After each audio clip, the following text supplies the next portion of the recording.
In 1963, a family doctor could hand a pregnant woman a sedative that had already deformed 10,000 babies overseas, prescribe her amphetamines for weight, and send her home with opium drops for her teething infant.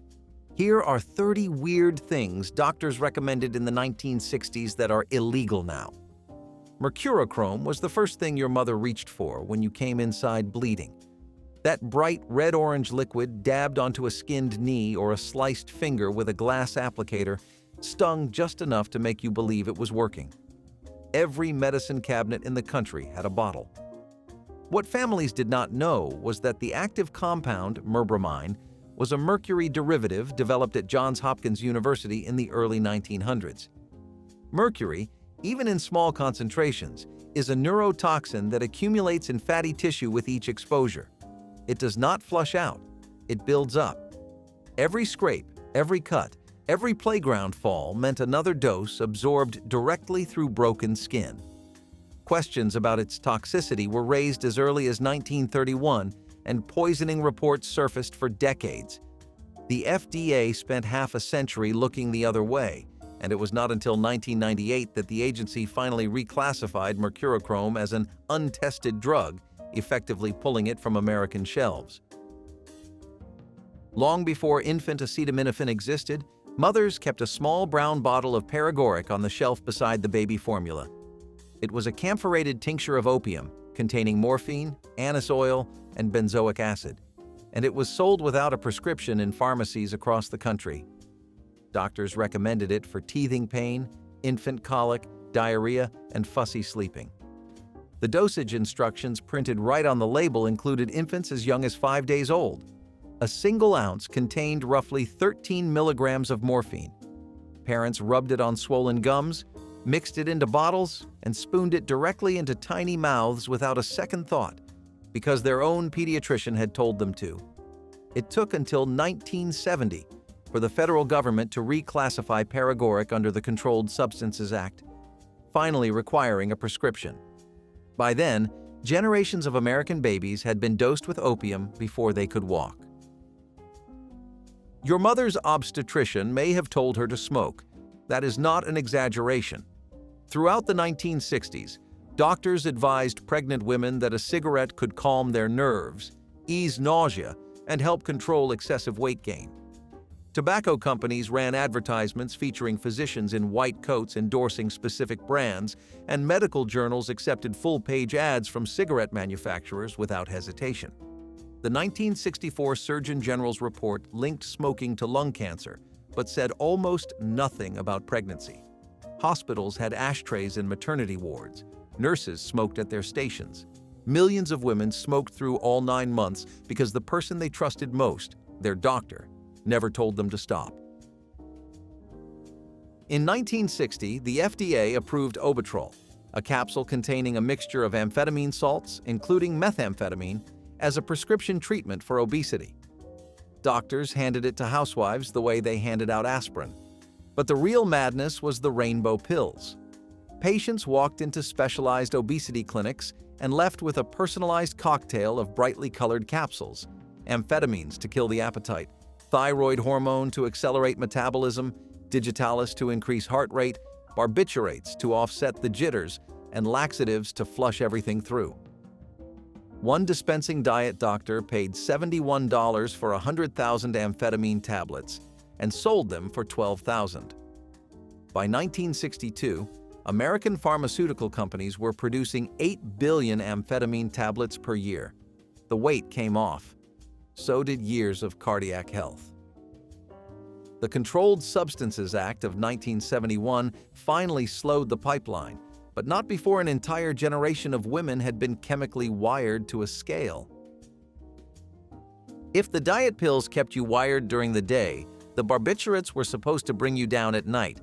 Phenobarbital was the drug your family doctor prescribed for everything that could not be diagnosed: exam anxiety, wedding day nerves, a rough patch in a marriage, trouble sleeping after a move. It was a powerful central nervous system depressant, a drug now classified as a Schedule IV controlled substance and reserved almost exclusively for epilepsy treatment. But in the 1960s, a general practitioner could write you a prescription in under 2 minutes and send you home with a bottle of 60 tablets. The therapeutic dose and the lethal dose were not far apart, and mixing phenobarbital with alcohol, which millions of Americans did every evening, narrowed that gap to almost nothing. Overdose deaths were so common, they barely made the local papers. Charicol and Robitussin. AC sat on the same pharmacy shelf as Band-Aids and rubbing alcohol, and they did not require a prescription. These cherry-flavored cough syrups contained codeine, an opioid derived from the same poppy plant as morphine, blended with a generous pour of grain alcohol. When cold season hit a household, parents dosed the entire family from the same bottle, spooning it into children as young as 3 or 4 years old. The codeine suppressed the cough by acting directly on the brain's cough center, and the alcohol ensured that everyone slept deeply whether they needed to or not. Nobody called it what it was: an opioid sedative mixed with liquor, dispensed to minors without medical supervision. It was not until the late 1970s that the FDA began restricting codeine-containing cough preparations, and some formulations remained available without a prescription well into the 1990s. When a child came home from school with head lice in the 1960s, the treatment was dichlorodiphényl trichloroethane, DDT, dusted directly onto the scalp. School nurses kept canisters of the white powder in their offices. Parents bought it at the hardware store. The same chemical compound that had been sprayed in massive quantities across Pacific battlefields during World War II was now being rubbed into the hair of 6-year-olds, rinsed out over kitchen sinks, and absorbed through the thin skin behind their ears. Rachel Carson's Silent Spring had warned the country about DDT's environmental devastation as early as 1962, and President Kennedy ordered his Science Advisory Committee to investigate. But the chemical stayed legal for human use. The U.S. military quietly removed DDT from its own supply system in 1965 after body lice developed resistance to it. American kids apparently were not given the same consideration. The EPA did not ban DDT until 1972. The mercury thermometer was the most trusted instrument in your mother's medicine cabinet. A thin glass tube filled with liquid mercury that she slid under your tongue and held there for 3 minutes while you tried not to bite down. When the glass cracked, and it always did, tiny silver beads of elemental mercury scattered across the bathroom floor. Kids chased them with their fingers, pushing the droplets together into larger blobs, fascinated by the way the liquid metal moved. Nobody called poison control. Mercury vapor, invisible and odorless, drifted upward from the tile while the family tried to sweep the beads into a dustpan. A single broken thermometer contains enough mercury to contaminate a small room above safe exposure limits. At least 13 states have since banned mercury thermometers entirely. From the 1930s through the 1960s, Lysol disinfectant was the best-selling feminine hygiene product in the United States, not because women chose it freely, but because gynecologists recommended it. Advertisements featured female physicians in clinical settings, assuring women that douching with diluted Lysol would protect their marriages. The real message, barely coded, was contraception. With birth control still illegal under the Comstock laws until 1965, Lysol offered the illusion of pregnancy prevention. It did not work. A 1933 study at Newark's Maternal Health Center found that of 507 women who used Lysol regularly, nearly half became pregnant. The formula contained cresol until 1953, a caustic phenolic compound that burned vaginal tissue on contact. By 1911, doctors had already documented 193 poisonings and 5 deaths from Lysol douching. Doctors in the 1960s did not just tolerate alcohol during pregnancy, they prescribed it. Obstetricians used intravenous ethanol to delay premature labor, and family physicians told expectant mothers that a glass of wine would help them relax and sleep better. The medical consensus held that the placenta acted as a barrier, filtering out anything harmful before it reached the fetus. That belief was completely wrong. The scientific community did not formally identify fetal alcohol syndrome until 1973, when researchers Kenneth Jones and David Smith at the University of Washington Published the first clinical description. The first public health warning did not arrive until 1977. For more than a decade, millions of women drank through their pregnancies on their doctor's advice, and no one counted the damage. If the medical establishment could not recognize alcohol as a danger to the unborn, what came next was a catastrophe of industrial scale. Thalidomide was developed by the German pharmaceutical company Chemie Grünenthal and marketed across 46 countries as a safe sedative for pregnant women experiencing morning sickness. The company had conducted virtually no rigorous testing, no placebo groups, no double-blind trials, no studies on pregnant animals. By the late 1950s, babies were being born without arms, without legs, with fused eyes, with damaged hearts. More than 10,000 children were affected worldwide, and roughly 40% of them died at or shortly after birth. In the United States, FDA reviewer Francis Kelsey blocked the drug from market approval, but Richardson Merrill had already distributed thalidomide samples to over 1,000 American physicians. Nearly 20,000 patients received the drug in unregulated trials, and at least 17 American babies were born with thalidomide-related deformities. Diethylstilbestrol was a synthetic estrogen prescribed to pregnant women between 1940 and 1971 under the promise that it would prevent miscarriage and premature labor. By the early 1950s, a double-blind clinical trial at the University of Chicago had already shown that DES provided no benefit whatsoever. By the late 1960s, 6 of 7 leading obstetrics textbooks stated plainly that DES was ineffective. Doctors prescribed it anyway. It took a 1971 report in the New England Journal of Medicine linking DES exposure in the womb to a rare vaginal cancer in young women to finally trigger an FDA warning. Estimates suggest between 3 and 10 million women were exposed. The so-called DES daughters suffered reproductive failure rates that were staggering. Nearly 60% experienced spontaneous abortions, 41% were infertile, and researchers are still tracking third-generation effects today. Walter Freeman drove across the United States in a van he called the lobotomobile, performing transorbital lobotomies in state hospitals, private clinics, and VA facilities. The procedure took roughly 10 minutes. Freeman would lift the patient's eyelid, insert a leucotomy, an instrument resembling an ice pick, through the thin bone of the eye socket and sever neural connections in the prefrontal cortex with a few sharp movements. No surgical training was required. No operating room was necessary. Thousands of patients received the procedure for conditions as broad as depression, anxiety, schizophrenia, and what doctors simply called difficult behavior. Freeman performed his last 2 lobotomies in 1967. One of those patients died of a brain hemorrhage 3 days later. By then, newer antipsychotic medications had begun replacing the procedure, but not before an estimated 40,000 Americans had undergone it, many of them involuntarily.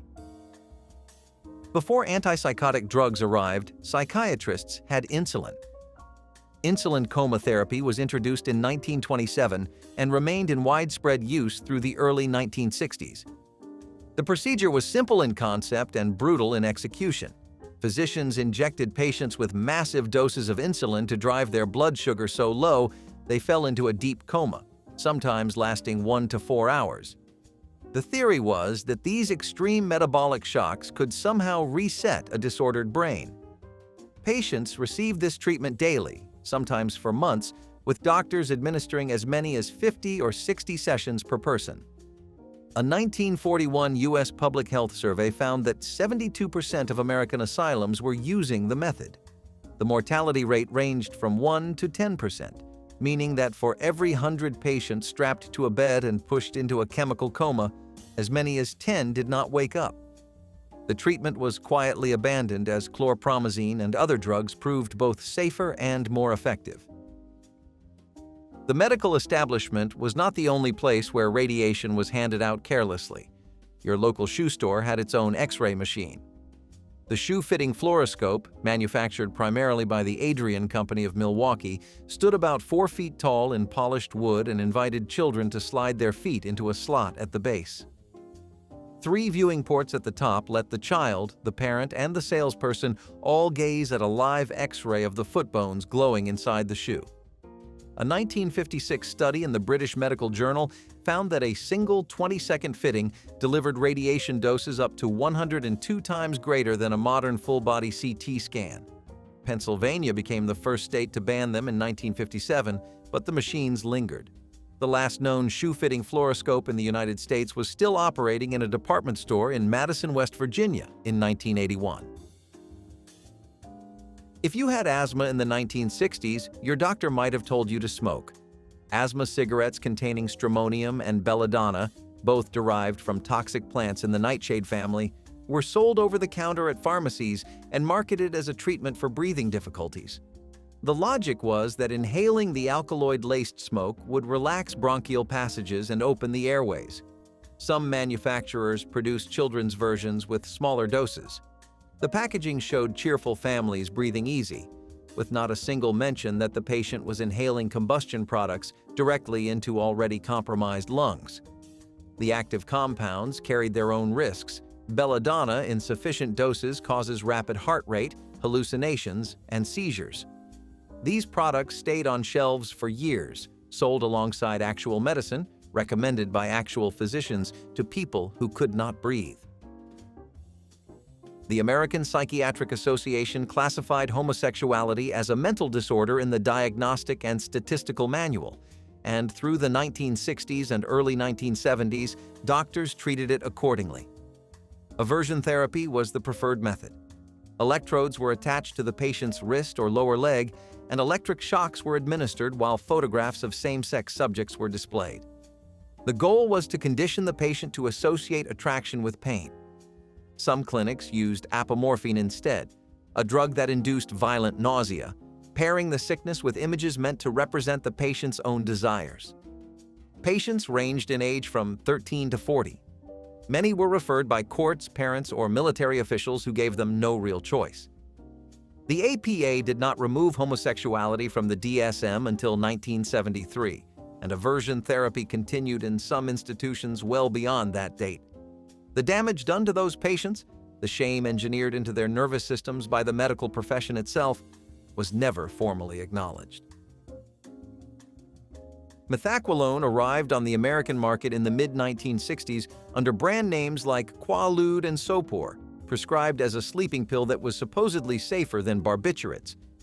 Pharmaceutical marketing positioned it as non-addictive, a claim that collapsed within years. Doctors wrote prescriptions freely for insomnia, anxiety, and muscle tension. The pills produced a euphoric high that made them wildly popular for recreational use, and by the early 1970s, methaqualone had become one of the most abused prescription drugs in the country. The tablets were easy to combine with alcohol in ways that stopped breathing entirely. The DEA moved methaqualone to Schedule I in 1984, the same classification as heroin, making it entirely illegal to manufacture, distribute, or possess. Chloroform, the same volatile compound used to render patients unconscious during surgery, was a standard ingredient in cough syrups and mouthwashes sold in American pharmacies through the 1960s. Products like Kimball White Pine and Tarkoff syrup listed chloroform right on the label, measured in minims, alongside alcohol and other sedatives. Parents spooned it into sick kids without a second glance. The compound had been linked to fatal cardiac and respiratory arrest since the 1840s, when it was first used as a general anesthetic and patients began dying on the table. More than a century of documented fatalities did not stop manufacturers from mixing it into consumer products marketed for home use. It was not until 1976 that the FDA finally banned chloroform for human consumption, after laboratory studies confirmed it caused cancer in animals. The delay between the first known deaths and the federal ban was roughly 130 years. Chloroform killed slowly, but dinitriphenol worked fast. DNP was an industrial chemical used in dye manufacturing, explosives, and wood preservatives that doctors discovered could cause rapid weight loss by uncoupling oxidative phosphorylation in human cells. In plain terms, it forced the body to convert calories into raw heat instead of energy. Patients on DNP ran fevers. They sweated through their clothes. Their skin turned yellow. The margin between a dose that burned fat and a dose that cooked a person from the inside was dangerously thin. Cataracts, skin lesions, and hyperthermia deaths were documented as early as the 1930s, and the FDA's first major regulatory action in 1938 targeted DNP specifically. But the drug was never classified as a controlled substance. It kept circulating through underground weight loss networks for decades, sold by mail order and at unregulated clinics, killing dieters who believed the burning sensation meant the pills were working. Pediatricians told mothers to dust their babies with talcum powder after every bath and diaper change, and Johnson & Johnson was the brand they trusted. What the company did not disclose was that its talc mines sat in geological formations laced with naturally occurring asbestos. Internal testing detected asbestos fibers in the product as early as the 1960s. A 1976 study at Mount Sinai Hospital examined 19 American talcum powder products and found asbestos in more than half of them, with concentrations as high as 20%. Johnson & Johnson concealed its own test results from the FDA, from regulators, and from the families who shook the powder onto infant skin every day. Unsealed court documents from 2017 revealed that company executives had known about the asbestos contamination for decades. Thousands of women who developed ovarian cancer after years of talc use filed lawsuits, and by 2026, the company had paid out over $4 billion in settlements. The baby powder was quietly discontinued worldwide in 2023. Before Obitrol, before the rainbow pills, there was Benzedrine, and you did not need a doctor to get it. Smith, Kline & French began selling the Benzedrine inhaler in 1932 as an over-the-counter nasal decongestant. It was a small capped tube containing a cotton strip soaked in liquid amphetamine. The company sold over 10 million inhalers within the first 7 years. The problem was obvious almost immediately.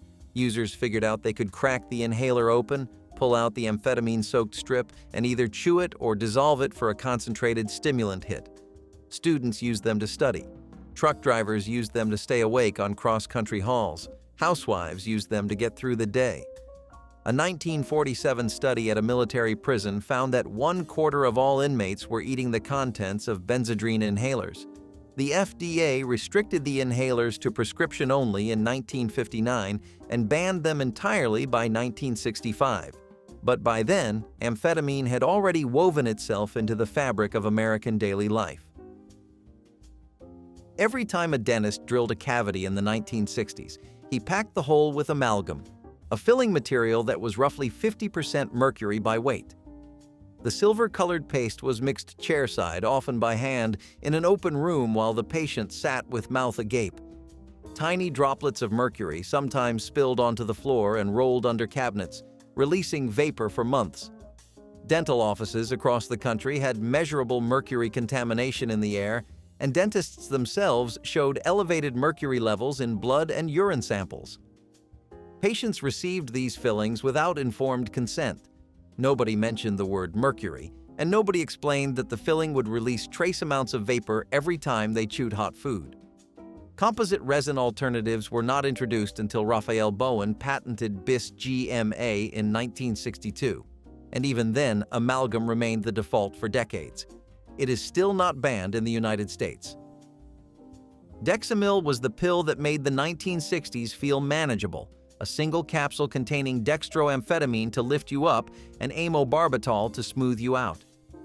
Doctors prescribed it for depression, fatigue, menstrual discomfort, and the vague category of psychosomatic complaints that filled waiting rooms across the country. The logic was elegant in its recklessness. One drug to accelerate the central nervous system, another to depress it, and the patient caught somewhere in the chemical middle.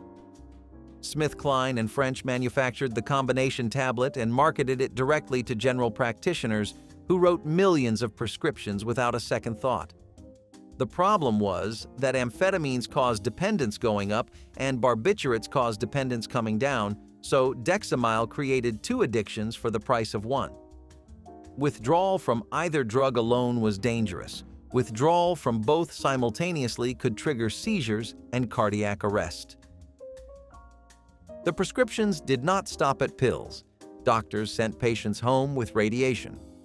Ultraviolet sun lamps were recommended by dermatologists for acne, by pediatricians for rickets prevention, and by general practitioners for seasonal fatigue and low mood. Families bought tabletop models from Sears and Montgomery Ward, plugged them in beside the bathroom mirror, and pointed them at bare skin without goggles, without timers, and without any understanding of what concentrated UV radiation does to human tissue at close range. There were no federal exposure limits and no warning labels. Dermatologists would later connect prolonged UV exposure to melanoma and basal cell carcinoma. But that research came decades after millions of Americans had already been baking themselves on medical advice. The same synthetic estrogen that doctors prescribed to pregnant women was also being pumped into the American food supply. Throughout the 1960s, the beef and poultry industries used diethylstilbestrol as a growth hormone, injecting it into cattle and mixing it into chicken feed to accelerate weight gain. Families ate DES-laced meat at their kitchen tables without any knowledge that the compound was a known carcinogen.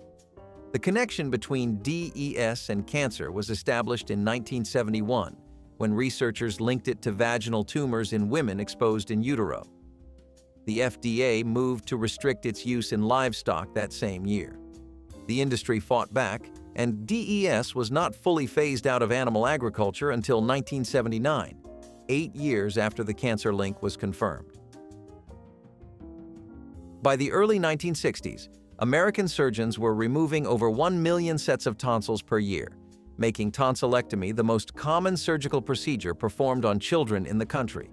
Pediatricians recommended it for recurrent sore throats, for snoring, for ear infections, and in many cases for no documented medical reason at all. It had become a rite of childhood. You went in, they put you under general anesthesia, they cut out the tissue, and you came home with a sore throat and a bowl of ice cream. Studies in the 1970s showed that most of these operations were medically unnecessary, and that tonsils played an active role in the immune system. Tonsillectomy rates dropped by more than half in the following decades. Chlorpromazine, sold under the brand name Thorazine, was marketed as a breakthrough in psychiatric medicine when it arrived in the 1950s. In adult patients with severe psychosis, it could reduce hallucinations and agitation. But in children's institutions, group homes, and juvenile facilities across the country, Thorazine was used for something far simpler: control. Staff administered it to kids who acted out, who refused to comply, who cried too loudly or too often. The drug produced what psychiatrists called a chemical lobotomy. The child remained conscious, but became slow, flat, and compliant. Dosages were rarely calibrated to body weight. Side effects included involuntary muscle movements, severe drowsiness, jaundice, and a condition called tardive dyskinesia, permanent, uncontrollable twitching of the face and limbs. These were wards full of minors, many of them orphans or foster kids with no parent to advocate for them, sedated into silence on a doctor's signature. Radium was the miracle element that refused to die. In the 1920s, manufacturers sold radium-infused water, radium suppositories, and radium chocolate bars as health products. The most infamous was Radithor, a patented solution of distilled water and radium isotopes marketed as an energy tonic. Its most famous consumer, Pittsburgh socialite Eben Byers, drank an estimated 1,400 bottles before his jaw disintegrated and he died in 1932. The Federal Trade Commission pulled Radithor from the market, but radium did not vanish. Through the 1960s, radium-contaminated devices lingered in homes and spas that advertised radon-enriched water as therapeutic. The radium dial painters, young women who had licked their brushes while painting watch faces, were still dying of bone cancer decades after their exposure. The thalidomide survivors are still alive. They are in their 60s now, and many of them have spent every day of those 6 decades adapting to bodies that were shaped by a pill their mothers took on a doctor's recommendation. Some were born without arms, some without legs, some with shortened limbs that end where an elbow or a knee should begin. In Germany, Chemie Grunenthal did not issue a public apology until 2012, more than 50 years after the drug was pulled from the market. In the United States, the 17 known thalidomide babies received no federal compensation. The Kefauver-Harris Amendment of 1962, passed in direct response to the disaster, finally required drug manufacturers to prove both safety and effectiveness before receiving FDA approval. That law exists because 10,000 families trusted their doctors, and their doctors trusted a company that had never bothered to test what it sold. Camphorated oil chest rubs were a familiar presence in nurseries and children's bedrooms throughout the 1980s, applied lovingly by parents hoping to ease their little ones through coughs and colds. The thick, pungent oil was spread across tiny chests and backs, filling the room with a strong medicinal scent that promised relief from congestion and breathing troubles. Grandparents swore by it, having used the same remedy on their own children decades earlier, and that generational trust made it feel as safe as a warm blanket. Nobody questioned whether rubbing something so strongly scented onto a child's skin might carry risks beyond a little irritation. But camphorated oil was far more dangerous than anyone realized. If a curious child swallowed even a small amount, the camphor could trigger seizures, breathing difficulties, and potentially fatal poisoning. Emergency rooms saw cases that shattered families who thought they were simply helping their children feel better. When regulators banned camphorated oil for home use, it forced parents to reconsider remedies they had inherited without question. Methaqualone tablets for anxiety were marketed under names that sounded clinical and reassuring, promising relief from the nervous tension that defined modern life. In the 1970s, doctors prescribed them freely, believing they had found a safer alternative to barbiturates. Patients loved how the pills melted away worry without leaving them foggy the next morning. The sensation was warm and loose, a pleasant unwinding that made stressful days feel manageable. Housewives took them before social gatherings, businessmen took them after difficult meetings, and students took them when exam pressure became unbearable. The pills seemed sophisticated, almost glamorous, associated with relaxation rather than danger. But methaqualone was not the gentle helper it appeared to be. Tolerance built quickly, and people found themselves needing higher doses for the same calm. Dependence followed tolerance, and withdrawal brought misery that drove patients back to the pills again and again. By the time regulators recognized the scope of the crisis, methaqualone had already devastated lives. Today, it sits on the list of Schedule I substances, forbidden entirely, a relic of an era when medicine moved faster than caution. Red dye number 2 was the invisible ingredient that made foods in the 1970s look irresistibly appealing, coloring everything from fruit punches to gelatin desserts to candies marketed directly at children. Parents bought these brightly colored products without hesitation because they looked cheerful, fun, and perfectly safe for growing kids. Birthday cakes glowed with red frosting. Holiday punches sparkled in festive bowls, and lunchbox treats came wrapped in packaging that promised nothing but sweetness and joy. Nobody thought to question why food needed artificial coloring or what those dyes might be doing inside young bodies. Behind the scenes, however, scientists were raising serious alarms. Studies had linked red dye number 2 to cancer in laboratory animals, and American researchers scrambled to verify the troubling findings.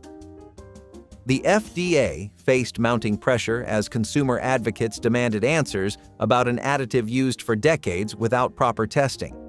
In 1976, the dye was finally banned, but not before countless children had consumed it in products their parents believed were perfectly harmless. Mercury-based teething powders were once a nursery staple that parents sprinkled onto infant gums without the slightest hesitation. Throughout the 1980s, these powders promised to ease the pain of teething and help fussy babies settle into peaceful sleep. The fine white powder looked innocent enough, and generations of families had used similar products without ever questioning what was inside. Parents trusted the familiar packaging, the gentle promises, and the decades of tradition that made these powders seem as harmless as talc. But hidden within that powder was calomel, a mercury compound that the body absorbed far more readily than anyone understood. Some infants developed a mysterious condition doctors called pink disease, marked by painful red hands and feet, irritability, and sensitivity to light. It took years before researchers connected these suffering babies to the mercury lurking in their teething remedies. When regulators finally banned these powders, families were horrified to learn that something so trusted had been quietly poisoning their children all along. The powders became a chilling reminder that even the gentlest nursery products can hide dangers no parent expects. Hexachlorophene baby wash products were considered the gold standard of newborn hygiene in the 1970s, used in hospitals and homes to keep delicate skin clean and free from bacteria. Nurses bathed infants with these solutions, and parents continued the routine at home, believing they were protecting babies from infection. The antibacterial agent worked powerfully, killing germs on contact and leaving skin feeling fresh. Bottles sat beside changing tables, and parents reached for them as naturally as for diapers or powder. Nobody questioned whether something used on newborns could possibly be harmful. It seemed like the responsible choice, the modern choice. But hexachlorophene absorbed through infant skin far more easily than anyone realized.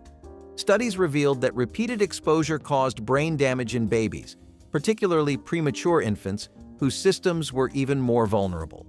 The discovery sent shockwaves through hospitals and homes. Regulators banned the product from consumer use, and medical facilities changed protocols overnight. The wash that symbolized careful parenting became a devastating reminder that even gentle-seeming products can carry unimaginable dangers. Slim Fast meal replacement shakes arrived in the late 1970s, promising a revolutionary approach to weight loss, a creamy shortcut that would help dieters shed pounds without counting calories or preparing complicated meals. The marketing was brilliant, featuring before and after photos that made dramatic transformation seem effortless. Women especially embraced these shakes, replacing breakfast and lunch with sweetened powder mixed into milk, believing they were taking control of their weight in a modern, scientific way. The packaging emphasized nutrition, listing vitamins and minerals that suggested this liquid meal was actually good for the body.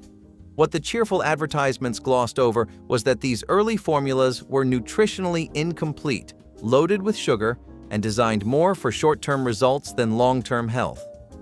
Dieters lost weight initially, then gained it back when they returned to real food. The shakes created a cycle of dependence and disappointment that kept customers buying more. The promise of a healthy solution turned out to be a processed product that taught an entire generation to fear real meals. Pemoline was once considered a promising medication for children diagnosed with attention deficit disorders, offering families hope that their hyperactive sons and daughters might finally be able to focus in school. In the 1980s, doctors prescribed these tablets, believing they were helping young patients succeed academically and socially without the intensity of other stimulants. Parents watched their children settle into chairs, complete homework assignments, and sit through entire lessons without bouncing off the walls. It felt like a miracle wrapped in a tiny pill. Schools noticed improvements, teachers praised the changes, and families breathed easier knowing their children had a chance to thrive. But Pemoline carried a hidden danger that would take years to surface. Some children developed severe liver damage, a side effect so serious that it could become fatal before anyone realized something was wrong. Medical journals began publishing case reports, and alarm spread through the pediatric community. By the time regulators pulled Pemoline from the market, countless families had already placed their trust in a medication that turned out to be far more dangerous than anyone promised. Bromide sedative compounds sat on pharmacy shelves throughout the 1970s, sold as gentle nerve tonics for anyone feeling overwhelmed by daily life. People bought them without prescriptions, trusting that something available so openly could not cause serious harm. The compounds promised calm without drowsiness, a way to take the edge off anxiety while still functioning through the day. Patients took them for weeks or months, never realizing bromide does not leave the body quickly. Instead, it accumulates slowly, building up in tissues until toxic levels trigger symptoms that seem to come from nowhere. Confusion, memory problems, skin rashes, and psychiatric disturbances appeared in patients with no idea their nerve tonic was responsible. Doctors sometimes misdiagnose these symptoms as separate conditions, prescribing more medications while the real culprit accumulated silently. By the time researchers connected the dots, thousands had suffered from bromide toxicity without understanding the cause. Regulators eventually removed these compounds from easy availability, but the damage had spread through a generation of trusting consumers. The sedatives that promised peace instead delivered a slow poisoning. MSG-laden canned soups lined the shelves of every grocery store in the 1970s, marketed as wholesome, convenient meals that busy families could trust to nourish their loved ones. Mothers heated them on cold afternoons, packed them in thermoses for school lunches, and served them alongside sandwiches with complete confidence that they were providing something nutritious. The labels showed pictures of fresh vegetables and steaming bowls that promised comfort in every spoonful. Families had no idea that the savory flavor they loved came from monosodium glutamate, a chemical flavor enhancer quietly stirring controversy in medical circles. Reports surfaced of people experiencing headaches, flushing, numbness, and heart palpitations after eating foods high in MSG. Researchers called it Chinese restaurant syndrome at first, but symptoms appeared wherever MSG was heavily used, including those trusted cans sitting in American pantries. The industry insisted the additive was safe, but doubt had taken root. Parents who once felt proud of their quick meals began questioning what else might be hiding behind those reassuring labels. Asthmazole allergy tablets, sold under the brand name Hismanol, arrived on pharmacy shelves as another option for people desperate to escape the misery of seasonal allergies without sacrificing their ability to function. Throughout the 1980s, doctors recommended it alongside terfenadine as part of a new generation of antihistamines that promised effectiveness without sedation. Patients loved the freedom it offered, the ability to breathe clearly through spring and summer without feeling foggy or exhausted. Families kept bottles in medicine cabinets, reaching for them whenever pollen counts climbed or dust triggered another round of sneezing. The pills seemed safe precisely because they were so ordinary, so common, so casually recommended by every pharmacist behind the counter. But asthmazole shared the same fatal flaw as its cousin terfenadine. Certain drug interactions could send the heart into dangerous rhythms, causing sudden death in patients who had no warning their allergy medicine might kill them. When regulators finally banned asthmazole, it joined terfenadine as a reminder that even the most popular medications can harbor risks nobody anticipated until it was far too late. Phenobarbital elixirs for fussy children were once considered a reasonable solution for parents exhausted by sleepless nights and inconsolable crying. In the 1970s, doctors prescribed these barbiturate syrups without much hesitation, believing they were helping families cope with the ordinary challenges of raising young children. The liquid came in bottles with cheerful labels, flavored to make swallowing easier, and parents measured doses with casual confidence. A spoonful before bed promised a quiet night, and desperate mothers saw nothing wrong with reaching for the bottle when exhaustion made everything feel impossible. Nobody called it sedating children back then. It was simply helping them sleep, the way a warm bath or lullaby might. But phenobarbital is a powerful drug that depresses the central nervous system, and giving it to developing brains carried risks nobody fully understood. Overdoses happened more easily than parents imagined. When awareness finally grew, restrictions tightened dramatically, and the idea of giving barbiturates to toddlers became unthinkable. Those bottles now represent a time when convenience overshadowed caution in unsettling ways. Carnation Instant Breakfast was marketed as the perfect solution for busy mornings, a powdered drink mix that promised complete nutrition in a single glass of milk. Advertisements showed energetic families rushing out the door with smiles, confident that their quick breakfast was just as good as eggs, toast, and orange juice. Parents loved the convenience, kids loved the chocolate and vanilla flavors, and the product flew off shelves as modern life demanded faster solutions to traditional meals. The packaging emphasized protein, vitamins, and minerals, making it seem like a scientifically formulated health drink. What the cheerful marketing failed to mention was that Carnation Instant Breakfast was loaded with sugar, artificial flavors, and processed ingredients that had more in common with dessert than with actual breakfast. A single serving contained nearly as much sugar as a candy bar, dissolved into milk that families believed was nourishing their children. The vitamins were synthetic additions, not natural nutrients found in real food. Parents thought they were giving kids a healthy head start, but were actually beginning each day with a sugar rush disguised as modern nutrition. Chloramphenicol eye drops were once a go-to treatment for minor eye infections, prescribed casually by doctors who trusted the antibiotic's ability to clear up redness and irritation quickly. In the 1980s, parents applied these drops to their children's eyes without hesitation, believing they were treating infections before they could spread. The medication worked well, killing bacteria and restoring comfort within days. Pharmacies stocked it readily, and prescriptions flowed easily from clinics that saw eye infections as routine nuisances rather than serious concerns. But chloramphenicol carried a terrifying risk that most families never heard about until the damage was done. In rare cases, the antibiotic triggered aplastic anemia, a condition where the bone marrow stops producing blood cells entirely. Patients who seemed to recover from a simple eye infection suddenly found themselves fighting for their lives against a disease with no easy cure. When regulators restricted chloramphenicol to only the most serious infections, it shocked families who had used those bottles so casually.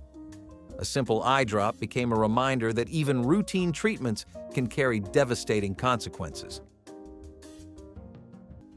Over-the-counter codeine cough syrup was something every household seemed to have tucked in a cabinet, ready for the first sign of a stubborn cough.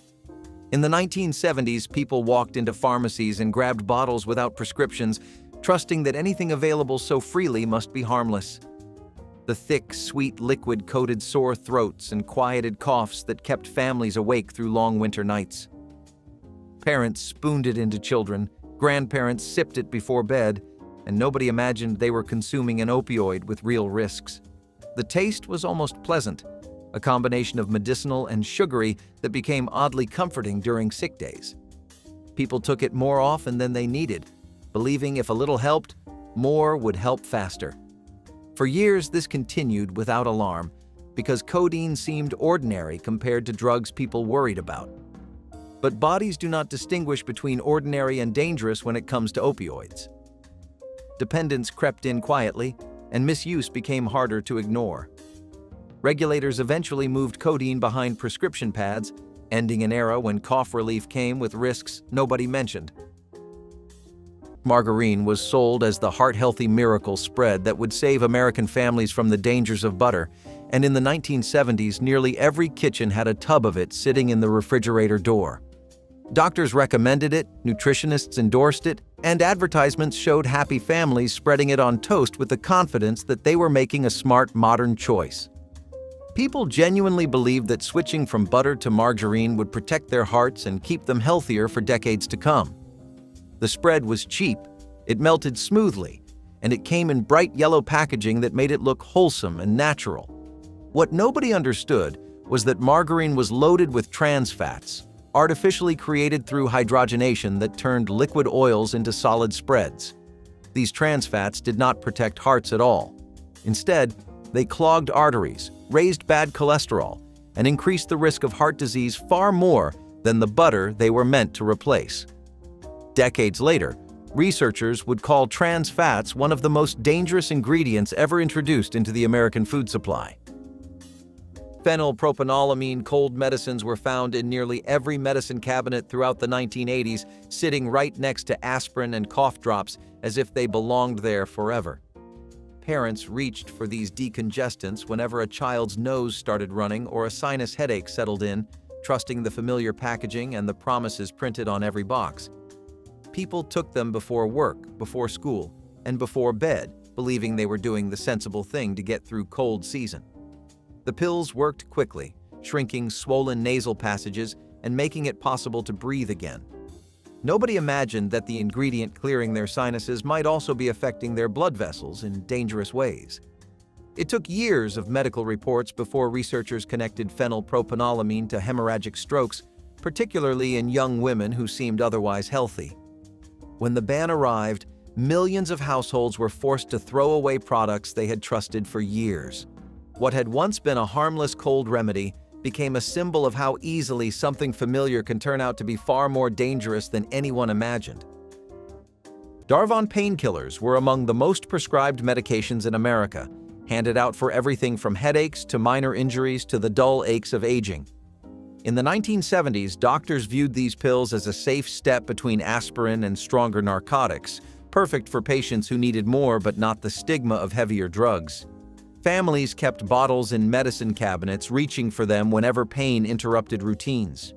The pills seemed modern and reliable, backed by a company that promised effectiveness without serious side effects. Patients trusted them completely, swallowing doses before work, after surgery, or during recovery without any sense of risk. But Darvon had a dangerous secret hiding inside its chemistry. The drug could cause fatal heart rhythm disturbances, especially in patients who took slightly more than prescribed or mixed it with other medications. Reports of sudden deaths accumulated quietly for years before regulators took notice. When the evidence became undeniable, Darvon was pulled from the market, leaving behind a legacy of questions about how something so trusted could have been so dangerous. Cyclamate-sweetened beverages were the original zero-calorie miracle drinks, promising all the sweetness of sugar with none of the guilt, and Americans embraced them with enthusiasm that bordered on devotion. Diet sodas, powdered drink mixes, and sugar-free desserts flooded the market, and health-conscious consumers believed they had finally found a way to enjoy sweetness without consequences. People drank these beverages daily, sometimes several cans at a time, trusting that 0 calories meant 0 harm. The taste was different from sugar, slightly chemical, but fans adapted quickly. What consumers did not know was that cyclamate was already under investigation by federal health officials concerned about troubling laboratory findings.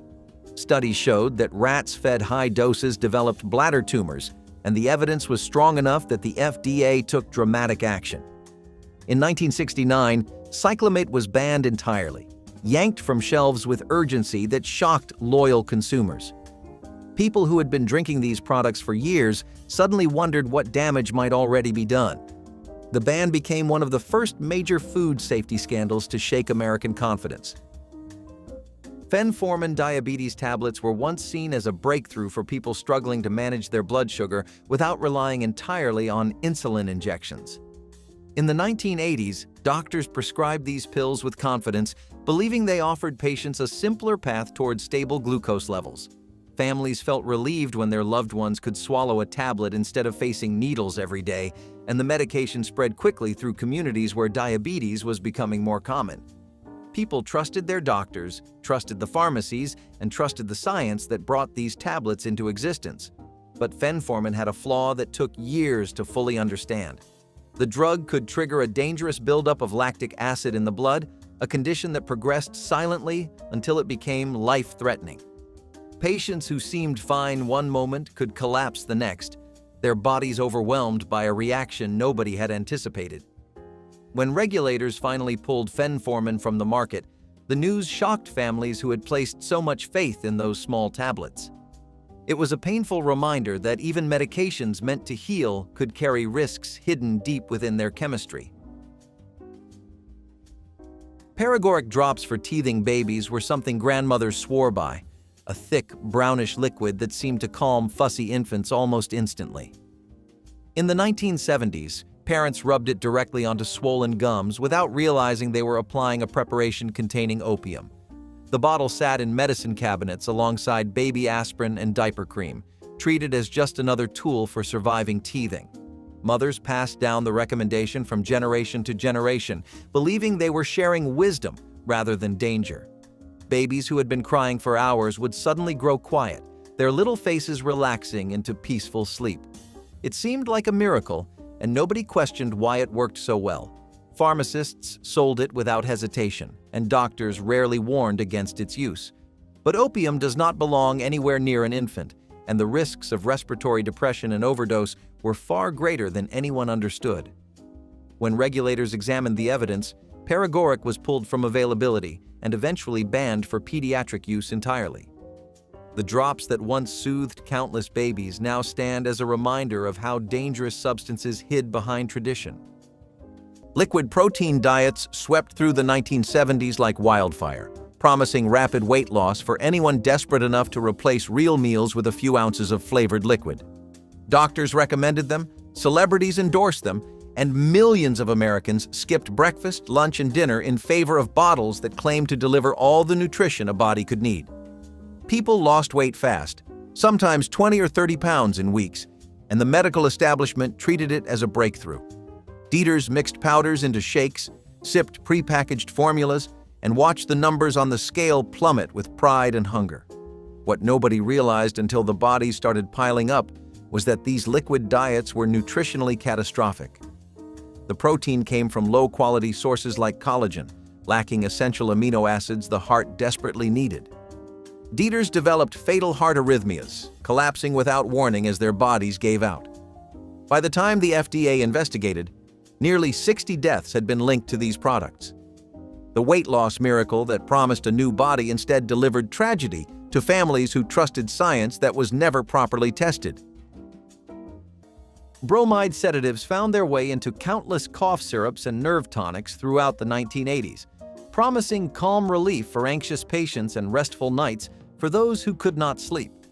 These medicines lined pharmacy shelves with labels emphasizing soothing properties and gentle sedation, making them seem like the perfect remedy for modern stress. People took them for coughs, for nerves, for sleeplessness, trusting that anything sold so openly must be harmless for regular use. The relief felt real, and patients returned to these syrups again and again whenever tension built or sleep became elusive. But bromides do not leave the body quickly. They accumulate slowly, building up in tissues until levels become toxic. Chronic users developed a condition called bromism, marked by confusion, memory problems, skin rashes, and psychiatric disturbances doctors sometimes mistook for other illnesses. By the time regulators recognized the scope of the problem, countless patients had suffered from a poisoning they never saw coming. When bromide sedatives were finally removed from over-the-counter products, it forced families to confront how trust in familiar medicines could lead to slow harm. Chloral hydrate sleep tonics carried a reputation stretching back to the previous century, and in the 1970s, many families still kept bottles tucked away for nights when sleep would not come.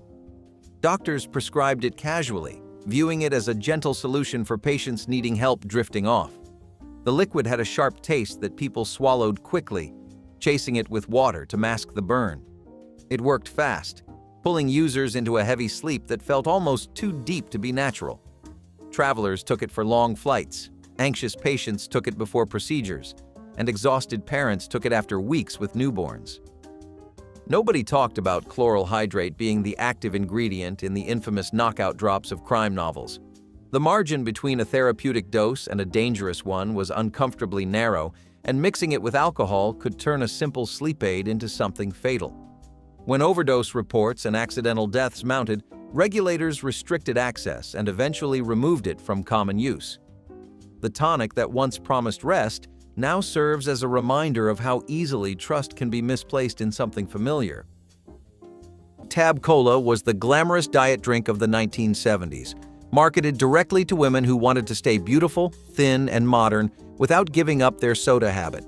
The commercials practically glowed with images of slender models sipping from elegant glasses, promising that this bubbly pink can held the secret to effortless weight management. Women kept six-packs in the refrigerator, brought cans to work, and drank them poolside during summer barbecues, genuinely believing they were making the smart, health-conscious choice. The flavor was sharp, almost aggressively sweet, but loyal fans insisted it tasted like freedom from calorie counting. What the advertisements never mentioned was that Tab relied heavily on saccharin, the same artificial sweetener raising red flags in laboratories across the country. People drank can after can without knowing that each sip delivered chemicals whose long-term effects were far from understood. When cancer warning labels started appearing, loyal Tab drinkers faced an uncomfortable truth. The beverage they trusted to keep them slim had been quietly carrying risks nobody wanted to discuss. Paregoric teething drops were once considered a perfectly acceptable way to soothe a fussy infant whose gums ached from emerging teeth. Throughout the 1980s, parents and grandparents rubbed this liquid onto tiny gums, watching babies calm almost instantly as the pain faded into quiet comfort. The relief seemed miraculous, and families passed the remedy down through generations without ever questioning what made it work so well. What most people did not fully understand was that paregoric contained opium, a powerful narcotic that numbed pain by depressing the nervous system. Babies drifted into peaceful sleep not because their teething pain was truly gone, but because they had been sedated by a substance no modern doctor would ever recommend for an infant. The risks of respiratory depression, overdose, and long-term harm were enormous, yet families trusted the remedy simply because it had always been trusted before. When regulators finally prohibited paregoric for pediatric use, it shocked parents who realized they had been giving their babies something far more dangerous than they ever imagined. They called it medicine. They called it progress. If this left you stunned, subscribe and tell us which ones you survived.